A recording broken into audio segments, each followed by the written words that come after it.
आखिरकार नासिर स्वीटी को लेके गुड्डी के पास पहुंच ही जाता है। सैफी बहुत ही चालाक और होशियार इंसान है। वो अपना उल्लू सीधा करने की खातिर उसको वहां पे ले गया है। उसे भी यकीन था कि ऐसी कोई बात गुड्डी नहीं करेगी, जिसकी वजह से उसने ये सब कुछ किया है।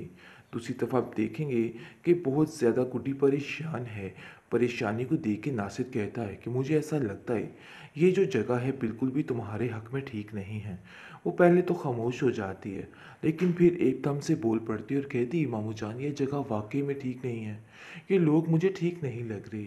ऐसा लग रहा है कि जैसे कुछ गलत होने वाला है। मुझे वहाँ पर ही ले चलिए जहाँ पर मैं थी, क्योंकि यहाँ पर बिल्कुल भी सेफ नहीं हूँ। आगे से वो कहता है कि बहुत जल्द तुम्हें तुम्हारी खाला के पास ही छोड़ूंगा। तुम्हें टेंशन लेने की ज़रूरत नहीं है, क्योंकि मैं भी जान गया हूँ कि ये लोग वाकई में ठीक नहीं हैं। बहुत परेशान हो चुका है बेचारा, और कहता है कि मुझे तो समझ नहीं आ रही कि आखिर सैफ़ी इतना बड़ा मेरे साथ धोखा कैसे कर सकता है। मैंने तो सोचा था कि वो मेरे साथ बहुत सिंसियर है, लेकिन मुझे क्या पता था कि वो मेरे साथ ये सब कुछ करेगा। बहुत परेशान है वो। दूसरी तरफ आप देखेंगे कि औरंगज़ेब जो है वो रो रो कर हलकान हो रहा है कि आखिर उसका अब क्या बनेगा, क्योंकि हर तरफ उसको हार ही हार नज़र आ रही है। इसके अलावा और कुछ नज़र नहीं आ रहा। परेशानी में इस कदर गिर चुका है कि उसको हर चीज़ भूल चुकी है। लेकिन जी आप देखेंगे गुड्डी बहुत जल्द यहाँ से भी रवाना हो जाएगी। सैफ़ी हैरान होगा कि आखिर ऐसा क्या हुआ जिसकी वजह से तुम गुड्डी को यहाँ से लेके जा रहे हो। लेकिन इतनी आसानी से सैफ़ी गुड्डी को यहाँ से जाने नहीं देगा। लाख जतन करने के बाद नासिर यहाँ से गुड्डी को आज़ाद करवा पाएगा, लेकिन फ़िलहाल नासिर भी खुद भी बुरे तरीके से यहाँ फंस जाएगा। दूसरी तरफ शाजिया गुड्डी को सोच सोच कर हलकान हो रही है कि आखिर ये लड़की गई तो गई कहाँ। ज़मीन खा गया कि आसमान निकल गया। आखिर इसने हमारे साथ इतना बड़ा धोखा क्यों किया। औरंगज़ेब भी काफ़ी हैरान है और कहता है कि मुझे अगर ये गुड्डी मिल गई ना, तो मैं इसका वो हश्र करूँगा कि ये गुड्डी याद रखेगी। इसने बहुत गलत किया हमारे साथ, और मैं कभी भी इसको इस चीज़ के लिए माफ़ नहीं कर सकता हूँ। धमाका उसके अंदर किया है कि वो समझ गया है कि नहीं भाई, इससे पीछा चढ़वाना ही बेहतर है। इसलिए वो सोच रहा है कि जितनी जल्दी हो सके गुड्डी का काम तमाम कर दूं, ताकि मामला ही रहा। मुझे समझ नहीं आ रही कि आखिर क्या होने वाला है। गुड्डी जानती है कि जब ये सारी बातें खुल के सामने आएगी तो नासिर की शामित आ जाएगी, और वो कहती है कि मेरी वजह से आप इतने परेशान हैं। मुझे तो कुछ समझ नहीं आ रही कि आखिर मैं क्या करूं। काफ़ी परेशानी के आलम में आप देखेंगे कि वो कहती है कि मुझे ऐसा लग रहा है कि हमें खाला के घर जल्द अज जल्द पहुँच जाना चाहिए, ताकि सारा मामला निबट जाए और फिर सारा कुछ ठीक हो जाए। जिस पर नासिर कहता है कि अब उन लोगों के लिए कुछ भी ठीक नहीं होने वाला। ये सरासर तुम्हारी बेवकूफ़ी है, क्योंकि ठीक हो ही नहीं सकता।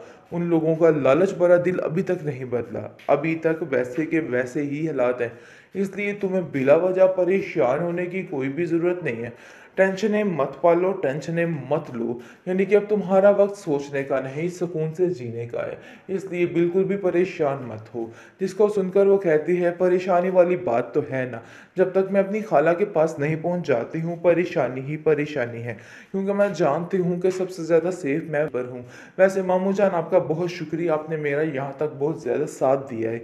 इसके लिए मैं आपका ये एहसान सारी ज़िंदगी नहीं भूलूंगी। जिस पर वो कहता है कि नहीं, ये मेरा फ़र्ज़ था। अगर तुम्हारी जगह और भी कोई मज़लूम होता तो मैं उसके साथ यही करता, क्योंकि तुम्हारा और कोई भी साथ देने वाला नहीं था। इसलिए मुझे ये सब कुछ करना ही था। बिला वजह की टेंशन मत लो, सब ठीक हो जाएगा। अब आया ऊंट पहाड़ के नीचे। अब असल मज़ा आएगा इस शाजिया को और औरंगज़ेब को, जो बहुत ज़्यादा इधर उधर हवाओं में उड़े थे कि बस सब कुछ उनके हाथ आ गए।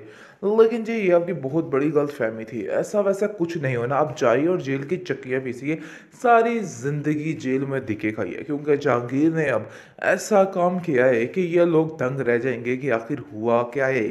क्योंकि बहुत ज़्यादा परेशानी के बाइस घर के मामला काफ़ी ख़राब हो गए थे। लेकिन जहांगीर को समझ आ गई थी कि ये लोग गुड्डी के पक्के दुश्मन हैं। दुश्मनी तो जहांगीर ने भी निभानी चाहिए, लेकिन जी अब समझ आ चुकी है कि वाकई में गुड्डी को किसी न किसी मुश्किल मुश्किल में फँसाया जा रहा है। बहुत परेशान हो चुके हैं घर वाले, क्योंकि अब शाज़िया को समझ आ गई है कि नहीं भई, ये हमारा ढोल ज़्यादा देर तक बजने वाला नहीं है। बहुत जल्द हम जेल की सलाखों के पीछे होंगे। बहुत परेशान हो चुके हैं और शाज़िया कहती है कि नासिर भी चला गया है। मुझे तो समझ नहीं आ रही कि आखिर मैं क्या करूँ? बस मुझे लग रहा है कि अब हमें जितनी जल्दी हो सके तुम्हारी खाला के घर जाना चाहिए, क्योंकि वो ही तुम्हारे लिए सबसे सेफ प्लेस है। जिसको सुनकर वो कहती है कि जी आप बिल्कुल ठीक कह रहे हैं। मैं जैसे ही आमिर बाबा के घर रही थी, यकीन मानिए मैं बहुत परेशान थी कि यही चचा से मेरी शिकायत ही ना कर दें, कोई ऐसी बात ना कर दें जिसकी वजह से मैं फंस जाऊं। काफ़ी परेशान थी बेचारी। लेकिन अब देखेंगे कि वो सैफी बाबा को बहुत शुक्रिया अदा करता है और कहता है कि आपने यहाँ तक साथ दिया मेरी गुड्डी का, बहुत शुक्रिया आपका। दूसरी तरफ गुड्डी काफ़ी परेशान, काफ़ी बेकरार है कि आखिर उसके साथ क्या बनने वाला है। बहुत परेशानी की हालत में उसको कुछ समझ ही नहीं आ रही है कि आखिर होना क्या है, क्योंकि वो जो कुछ सही करने की इन लोगों के साथ कोशिश करती है दोबारा से गलत हो गए। और वो नासिर को भी तक कह रही है कि मामू जान, मैं चाहती हूँ कि उन लोगों को कुछ ना किया जाए, क्योंकि वो मेरे बाबा के भाई हैं और मैं ऐसा कुछ भी नहीं चाहती हूँ। जिसको सुनकर वो कहता है कि तुम्हारा दिमाग ख़राब हो चुका है गुड्डी, ऐसा कुछ भी नहीं होगा।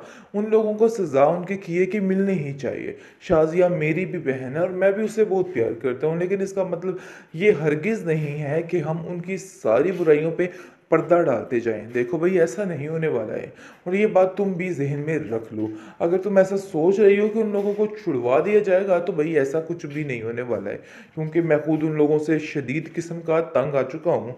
वो लोग तुम्हें चैन से जीने नहीं दे रहे और तुम लोग उनको बचाने की बातें कर रही हो। मैं तो कतई उनको बचाने के हक में नहीं हूँ। बहुत ज़्यादा परेशान है अब वो इंसान और कहता है कि मुझे समझ नहीं आ रही कि आखिर क्या होने वाला है।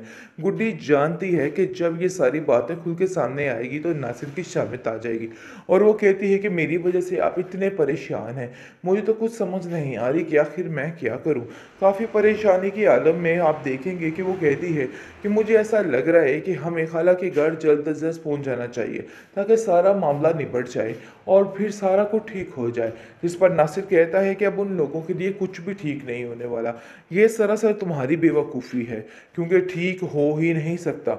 उन लोगों का लालच भरा दिल अभी तक नहीं बदला, अभी तक वैसे के वैसे ही हालात हैं। इसलिए तुम्हें बिला वजह परेशान होने की कोई भी ज़रूरत नहीं है। टेंशनें मत पालो, टेंशनें मत लो, यानी कि अब तुम्हारा वक्त सोचने का नहीं, सुकून से जीने का है। इसलिए बिल्कुल भी परेशान मत हो। जिसको सुनकर वो कहती है, परेशानी वाली बात तो है ना, जब तक मैं अपनी खाला के पास नहीं पहुंच जाती हूँ परेशानी ही परेशानी है, क्योंकि मैं जानती हूँ कि सबसे ज़्यादा सेफ मैं पर हूँ। वैसे मामू जान, आपका बहुत शुक्रिया, आपने मेरा यहाँ तक बहुत ज़्यादा साथ दिया है। इसके लिए मैं आपका ये एहसान सारी ज़िंदगी नहीं भूलूंगी। जिस पर वो कहता है कि नहीं, ये मेरा फ़र्ज़ था। अगर तुम्हारी जगह और भी कोई मज़लूम होता तो मैं उसके साथ यही करता, क्योंकि तुम्हारा और कोई भी साथ देने वाला नहीं था। इसलिए मुझे ये सब कुछ करना ही था। बिला वजह की टेंशन मत लो, सब ठीक हो जाएगा।